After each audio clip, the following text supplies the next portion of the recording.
Guys, ito ako ngayon sa aking SM at tayo ay kumuha ng mga nahulog na mangga. Sayang, ang dami. So itong gagawin natin ngayon, itong naisip ko, tayo ay magbibilad ng manggang hinog. Yan o. Ito ay bibili ng aking anakis na nasa Guam at sila ay uwi ng July. Baka sakaling pwede siyang kainin hanggang July pag ito'y natuyo ng mabuti. Ginawa ko na ito dati guys. At ayun, tagulan, kinain ko na yung aking mga pinatuyong mangga. Napakarami kasi nitong aking sweet little mangoes.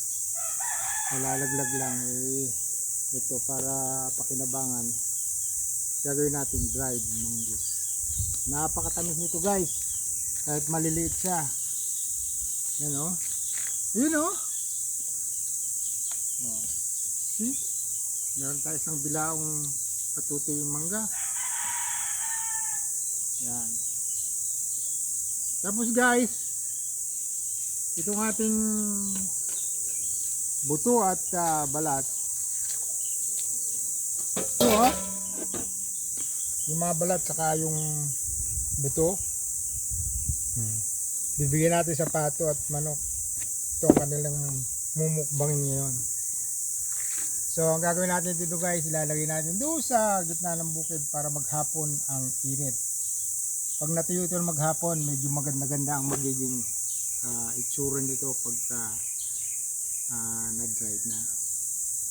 So ganito lang guys, habang tayo ay namamahinga pagkatapos maghakot ng tubig. Ito, habang mamahinga, nag-prepare ng mango para sa dried mangoes production. Ayun o. Okay guys, i-update ko kayo kapag ito ay dried na.